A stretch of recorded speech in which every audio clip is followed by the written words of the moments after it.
Mrs. Woods, your complaint is pretty distressing Yes, it is. because you claim that your son stole your bank card, That's correct. withdrew money. Yes.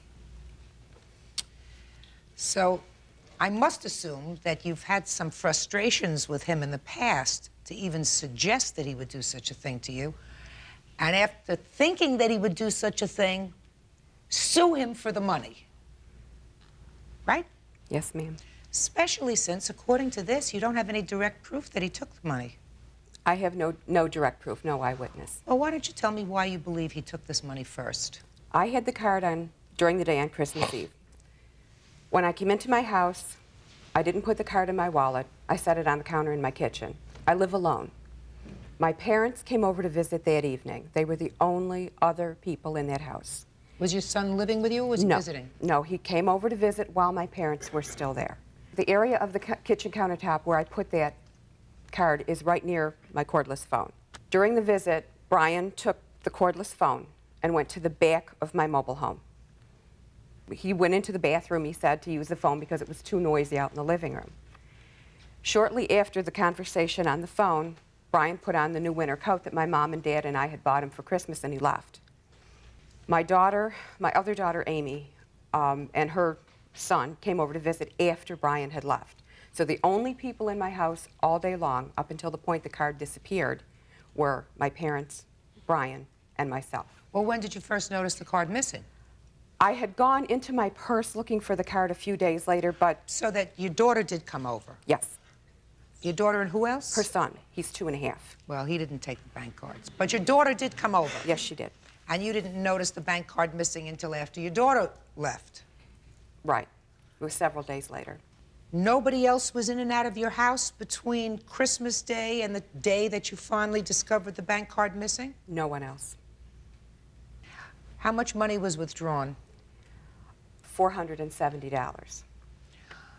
Now, where was the PIN number? That took me a little time to figure out how that all happened.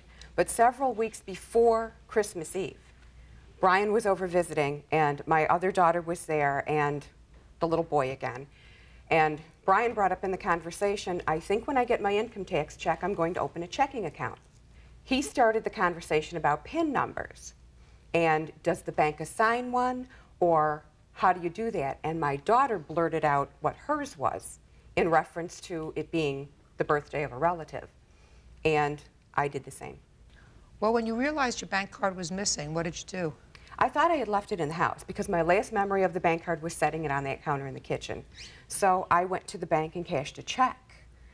Several days after that, one of my colleagues had come in to my office from one of our out-of-town locations, and I was going to take her to dinner. My daughter came to my office at my request. I wrote her out a check and said, please run to the bank and cash this check. I need money for dinner tonight.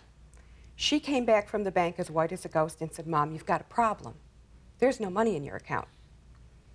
I called the bank to find out what the problem was, and they started to read me off withdrawal, $50 on Christmas Eve, $20 on December 29th. Do you have a listing of those? Yes, I do.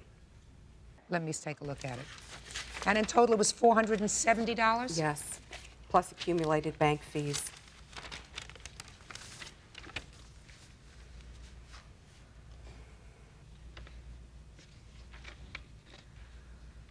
Brian, how old are you? 19.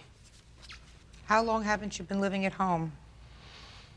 I lived there on and off. I've probably been out of there 3 years. You know anything about this bank card? No, I don't. The first I heard about it was after I had moved out of state. And it wasn't told directly to me, it was told to my sister. She told me about it, and the first thing I heard about it after that was being called, telling me that there was a lawsuit against me.